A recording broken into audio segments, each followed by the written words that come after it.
How are you doing, everybody? This is Anthony Reeves, and I'm here to give you another little tip about something that could affect your Social Security case after you've received your benefits. As you know, the first two times we talked about warrants and child support. This time we're talking about workers' compensation. If you get injured in the workplace, you may find yourself entitled to workers' compensation benefits. What most people don't realize is under the Social Security Disability Program, the two programs offset one another. And what they mean by offset, that means it is very possible that receipt of benefits from workers' compensation will have an impact on your Social Security disability claim. And it's weird because basically what it is, and let me make sure I explain it to you in a way that it makes sense. They based on your average 80% of your average current earnings. So you figure it like this. If the combined benefits of your workers' comp benefits with your Social Security benefits together is greater than 80% of your average current earnings, they're going to probably reduce your Social Security disability benefits by that dollar amount. Now, I will tell you, if you find yourself being confused, you want to make sure you talk to either a very seasoned workers' comp attorney or a seasoned Social Security disability attorney, because this gets tricky. Follow me on this. Let's say, for instance, that your average monthly earnings was like $1,000 a month. Okay, so 80% of that would be $800. So that's the dollar amount you're looking at.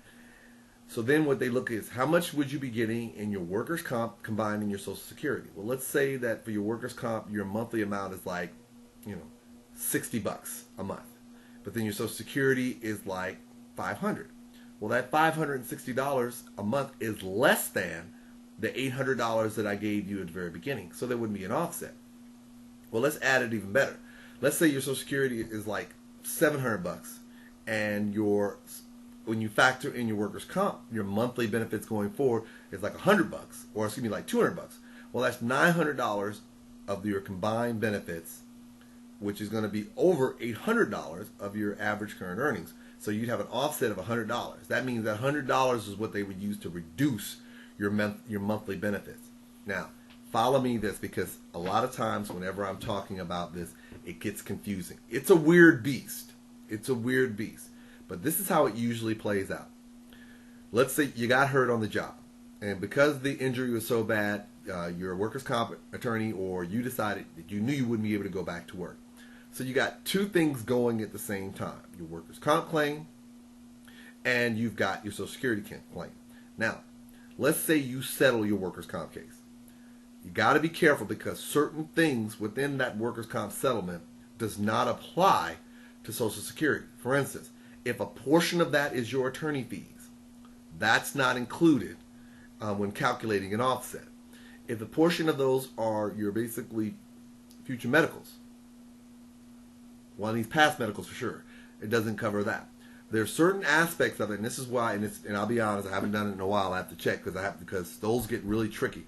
There are certain things that do not offset. So when calculating that dollar amount going forward, you got to be able to take certain things out of the equation. Now, I know that's still kind of confusing. Follow me a little bit more on this. What will usually happen when you get a settlement for workers' comp, it'll be a lump sum settlement. In that settlement, they create what's called a washout agreement that lets you know how much is it of attorney fees, how much of it is it in future medicals, how much it is in past wages, how much of it is in future wages. And from that, Social Security can determine what aspects of it are going to be attributed towards your offset. Now, here's where it gets a little bit more tricky. When they're calculating your benefits, because this is the thing that's wild. You usually get a lump sum, and that's it. But for purposes of calculating Social Security, what they'll do is they'll look at your future wages, and they'll figure out if let's say they give you $100,000, and $100,000 of it goes to future wages. Well, they're going to look at your age. Say I'm 40. Well, the average life expectancy of a man is about 75. So what they would do is they would take $100,000, and they would take 35 years I have left remaining, and they say 35 times 12 give you a total number of months, and then divide that dollar amount by the number of months. And that dollar, and basically whatever that number of months is, that dollar amount divided by that number of months would let you know how much it would be if they paid you every month as opposed to giving you one lump sum. And they use that dollar amount along with your monthly Social Security to determine your offset. I know this is confusing, and I'll be the first to tell you if after me explaining this it still sounds a little bit more confusing.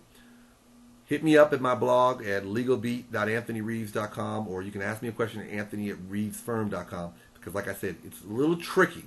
But just keep in mind that when it comes to workers' comp, don't sleep. It will affect your disability benefits. This I can almost guarantee you. So make sure that if you're not sure, take the opportunity, speak to one of the analysts at Social Security, speak to your attorney, whether we workers' comp or Social Security, and trust me when I tell you, it's going to have an impact. And this is just another little thing that you need to be aware of so that you know that this may affect your Social Security disability benefits after you win.